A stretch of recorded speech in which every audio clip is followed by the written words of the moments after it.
Hello everyone and welcome back to the channel. So this is the newly launched Realme Buds Air 3 and I was pretty much excited and waiting for these to launch because I have already been using the Realme Buds Air 2 for the last couple of months and these have been my daily driver and I have been pretty much very satisfied with the Realme Buds Air 2.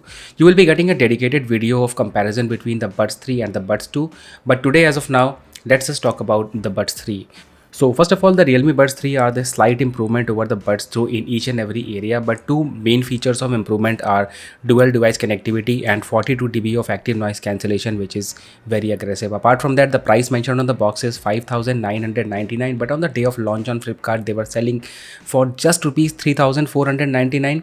I guess most of us have missed that deal, but I was actually waiting for it, so I got this one for 3,499, and now the regular price is 3,999. When you will open the box, you will first of all find the earbuds resting on the top. Then on one side, you will find a yellow colored charging cable.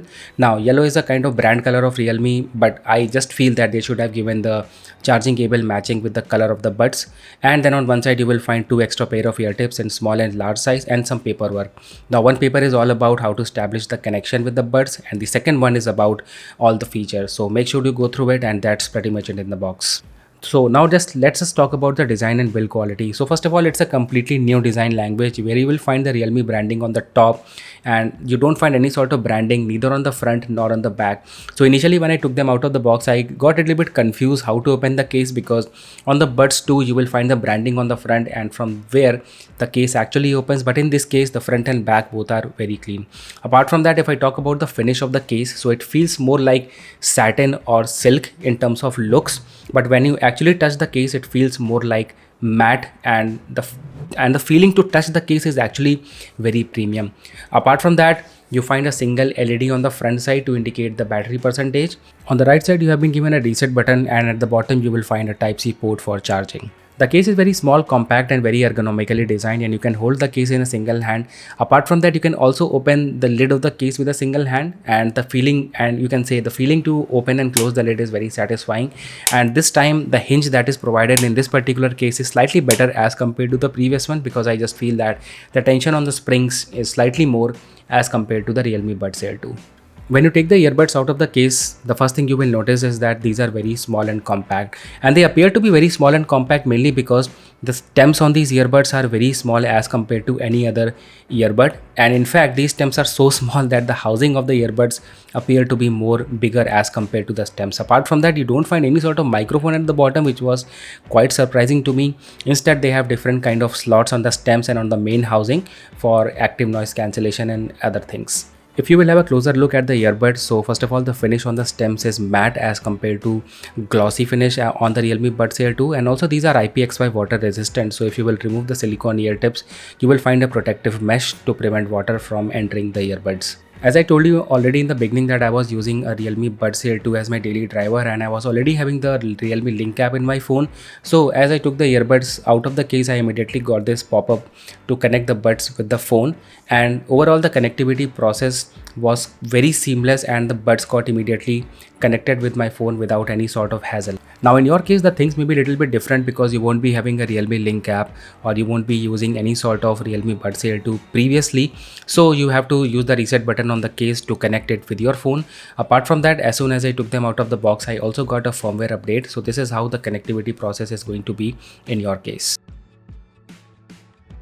Now talking about the connectivity, so it's actually seamless. You don't have to struggle with connectivity at any point. Just open the Bluetooth on your phone, open the case, and the buds get connected very fast with your phone. It's same as the previous one, like the Realme Buds Air 2. So the connectivity is quite seamless, and here you can already see that I'm getting a second firmware update. So I already, during the process of making the video, I got two firmware updates, which shows the concern of the company towards its product. Apart from that, if you open the Realme Link app, you can already see that I'm first of all getting three, you can say two things here. So first of all, the buds are in the case and they are in the green color because they are charging, and the case is at 90% battery and it's showing in black because it's not charging as of now. If I plug the charging cable, so it's going to get green. That is quite interesting way of representation, and you will come to know whether your buds are charging or if there is any problem with the case or the buds. Apart from that, if I take the buds out of the case, so what you will see here is that the case gets disappeared from the picture and the buds are out, they are not charging, so they are showing in black, and the battery percentage is 100. Now this part is actually a little bit confusing because you won't be able to view the battery percentage anywhere, either on this screen, neither on the previous screen. Now in most of the cases, all the people would be using the buds in such a way that they would be plugging out the buds, putting them in the ear, they will be closing the case and keeping it in the pocket.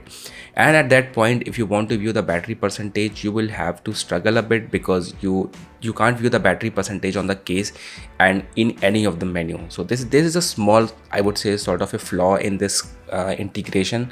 I think if Realme is aware of this issue, they are definitely going to fix it. Apart from that, you get some more features in this app. Like for example, you get wind noise reduction. Then you have the features for customized audio tuning, which was not there in the previous one. Then you have a gaming mode also, which provides you with the 88 milliseconds of super low latency. Then you have the dual device connectivity, and you also have the earbud fit test, which was not there in the previous one. So plenty of useful features you will find here, and you will find the same features related to button controls as it was there in the previous one. Now apart from all these features that I mentioned, 10 minutes of charge on these will give you 100 minutes of music playback. Apart from that, the total battery backup on these is 30 hours as compared to 25 hours on the previous one. And then they also come with Bluetooth 5.2 and IPX5 water resistant, which I already mentioned earlier. Apart from that, the fit on these is very comfortable, and when you're wearing the earbuds, they kind of look very premium in the ears. You can already see that it feels really good with these small stems as compared to the bigger stems on the previous one. Apart from that, if I talk about the active noise cancellation, so I would say it's really aggressive. As soon as you wear the earbuds, you're trying to feel the silence all around you. And in active noise cancellation, one of the biggest thing is that you will be able to hear people talking and all the sorts of announcements very clearly. But in this one, they tend to cut a lot of vocals also, and a lot of announcements, and whatever the thing is happening around you, it's going to cut it very aggressively. There are some people who will like it, there are some people who won't like it, but I prefer to have this kind of active noise cancellation. And also, as soon as you wear the earbuds, active noise cancellation gets activated very quickly, which was in many of the earbuds I've seen that there is a kind of a second of a delay in the active noise cancellation getting activated, but in this one it gets activated instantly. Apart from that, they come with 10mm dynamic drivers, and the kind of audio they are producing with these 10mm drivers, it's quite appreciating, because they come with a Dolby Atmos support, and the overall sound signature on these is slightly on a bright side, and you also tend to get a lot of bass, and there is a lot of clarity and separation in this one as compared to the Realme Buds Air 2. I'm not saying that those were bad, but these are a lot of improvement over the previous generation. Apart from all this, I didn't have too much time to test the battery backup too intensively, so I'll post my opinion about the battery backup in my second video. And then whenever I'm buying actually these true wireless earbuds mainly for the good quality of microphone. So microphone was already good on the previous one, and this one also, the microphone is too good to whoever the person you are talking to over the call, he won't be having any problem listening to you or understanding you. And at any point, you don't have to disconnect your earbuds from your phone thinking that you will get a better audio quality using your phone as compared to while using the bud. Apart from that, while I was in a call, I shifted between the three modes, which is the ANC, normal mode, and transparency mode, without telling the person in which mode I was in. And I found that I was sounding the best in the normal mode. From this also I came to know that I think active noise cancellation is not available while I'm in a call. I'm not pretty much sure about what's happening here, and neither Realme has told me about active noise cancellation in a call or something. And the previous one also, I had the same opinion that ANC is not available in a call. It's only available in audio and in a video. So that is something you have to keep a note on, but still the microphone quality is too good. So guys, this was all about it. Thank you so much for watching the video. The comparison video will be coming soon between the Buds 3 and the Buds 2, to make sure to subscribe to the channel. But if you are willing to buy this, and at this point I would say go for the Realme Buds 3 as compared to the Buds 2. There is a 1000 rupees price difference, but it's really worth it.